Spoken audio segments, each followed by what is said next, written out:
Assalamualaikum warahmatullahi wabarakatuh. Perkenalkan, nama saya Aditya Fofjan. Saya mahasiswa Universitas Terbuka Program Studi Manajemen.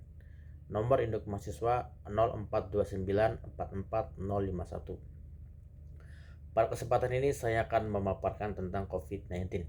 Virus corona atau COVID-19 ini merupakan jenis baru dari coronavirus yang menular ke manusia.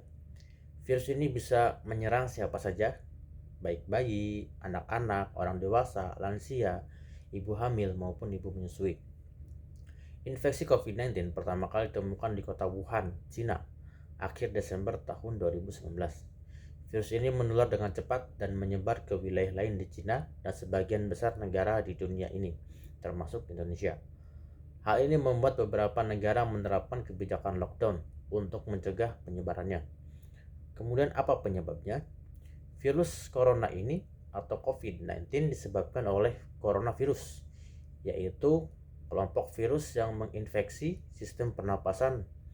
Pada banyak kasus, virus ini hanya menyebabkan infeksi pernapasan ringan seperti flu. Namun virus ini juga bisa menyebabkan infeksi pernapasan yang berat seperti infeksi paru-paru, MERS, SARS, bahkan bisa menimbulkan kematian. Ada dugaan coronavirus awalnya ditularkan dari hewan ke manusia, tapi kemudian diketahui bahwa virus corona ini juga bisa menular dari satu manusia ke manusia yang lainnya. Seseorang bisa tertular COVID-19 melalui berbagai cara, diantaranya yang pertama, tidak sengaja menghirup percikan ludah atau droplet yang keluar saat penderita COVID-19 batuk atau bersin. Yang kedua, memegang mulut, hidung, atau mata tanpa mencuci tangan terlebih dahulu setelah menyentuh benda yang terkena cipratan ludah penderita COVID-19. Kontak jarak dekat dengan penderita COVID-19, misalnya bersentuhan atau berjabat tangan. Virus COVID-19 dapat menginfeksi siapa saja. Efeknya akan lebih berbahaya bahkan fatal jika terjadi pada orang lanjut usia, ibu hamil, orang yang memiliki penyakit tertentu, perokok, dan orang yang daya tahan tubuhnya lemah. Kemudian apa sih gejalanya dari COVID ini? Gejala coronavirus bervariasi mulai dari flu biasa hingga gangguan pernapasan berat menyerupai pneumonia. Gejala corona yang umum dialami mereka yang mengalami infeksi coronavirus adalah yang pertama, demam tinggi disertai menggigit, batuk kering, pilek, hidung berair dan bersin-bersin, nyeri tenggorokan, dan sesak napas.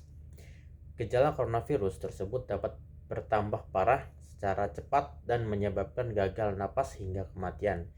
Center for Disease Control and Prevention atau CDC, gejala infeksi virus dapat muncul mulai 2 hari hingga 14 hari setelah terpapar virus tersebut.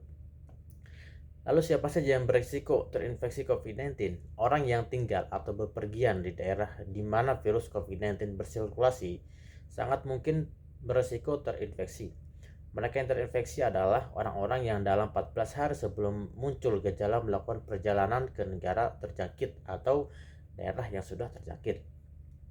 Atau yang kontak erat seperti anggota keluarga, rekan kerja, atau tenaga medis yang merawat pasien sebelum mereka tahu bahwa pasien tersebut terinfeksi COVID-19. Petugas kesehatan yang merawat pasien COVID yang terinfeksi berisiko lebih tinggi dan harus konsisten melindungi diri mereka sendiri dan prosedur pencegahan dan pengendalian infeksi yang tepat. Lalu bagaimana manusia bisa terinfeksi oleh COVID-19? Sebagian orang terinfeksi dari penderita COVID-19. Penyakit ini dapat menyebar melalui tetesan kecil atau droplet dari hidung atau mulut pada saat batuk atau bersin. Droplet tersebut kemudian jatuh pada benda di sekitarnya.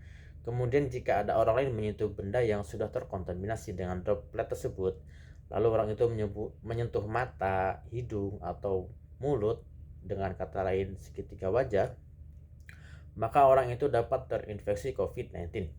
Atau bisa juga seseorang terinfeksi COVID-19 ketika tanpa sengaja menghirup droplet dari penderita. Inilah sebabnya mengapa kita penting untuk menjaga jarak hingga kurang lebih 1 meter dari orang yang sakit. Sampai saat ini, para ahli masih terus melakukan penyelidikan untuk menentukan sumber virus, jenis paparan, dan cara penularannya. Tetap pantau informasi yang akurat dan resmi mengenai perkembangan penyakit ini. Kemudian, bagaimana cara mencegah penularan virus corona ini? Ada beberapa cara yang bisa dilakukan untuk mencegah penularan virus ini. Yang pertama, pemberian vaksin COVID-19 yang saat ini sudah berjalan di Indonesia. Yang kedua, menjaga kesehatan dan kebugaran agar stamina tubuh tetap prima dan sistem imunitas atau kekebalan tubuh meningkat. Yang ketiga, mencuci tangan dengan benar secara teratur menggunakan air dan sabun atau hand rub berbasis alkohol. Mencuci tangan sampai bersih selain dapat membunuh virus dan mungkin ada di tangan kita, tindakan ini juga merupakan salah satu tindakan yang mudah dan murah. Sekitar 98% penyebaran penyakit bersumber dari tangan. Oleh karena itu, menjaga kebersihan tangan adalah hal yang sangat penting. Ketika batuk atau bersin, tutup hidung dan mulut dengan tisu atau lengan atas bagian dalam, bukan dengan telapak tangan. Hindari kontak dengan orang lain atau bepergian ke tempat umum. Hindari menyentuh mata, hidung, dan mulut atau segitiga wajah ketika tangan Anda menyentuh banyak hal yang dapat terkontaminasi virus. Jika kita menyentuh mata, hidung, atau mulut dengan tangan yang terkontaminasi, maka virus dapat dengan mudah masuk ke tubuh kita. Kemudian gunakan masker dengan benar hingga menutupi mulut dan hidung ketika Anda sakit atau saat berada di tempat umum. Buang tisu atau masker yang sudah digunakan ke tempat sampah dengan benar, lalu cucilah tangan Anda. Selanjutnya, menunda perjalanan ke daerah atau negara di mana virus itu ditemukan. Lalu hindari bepergian keluar rumah saat Anda merasa kurang sehat, terutama jika Anda merasa demam, batuk, dan sulit bernapas. Segera hubungi petugas kesehatan terdekat dan mintalah bantuan mereka. Sampaikan pada petugas jika dalam 14 hari sebelumnya Anda pernah melakukan perjalanan terutama ke negara yang terjangkit atau pernah kontak erat dengan orang yang memiliki gejala yang sama. Ikutilah arahan dari petugas kesehatan setempat. Kemudian terakhir, selalu pantau perkembangan informasi COVID-19 dari sumber resmi dan akurat. Ikuti arahan dan informasi dari petugas kesehatan dan dinas kesehatan setempat. Informasi dari sumber yang tepat dapat membantu Anda melindungi diri Anda dari penularan dan penyebaran penyakit ini. Demikian pemaparan dari saya, semoga bisa bermanfaat. Sekian dan terima kasih.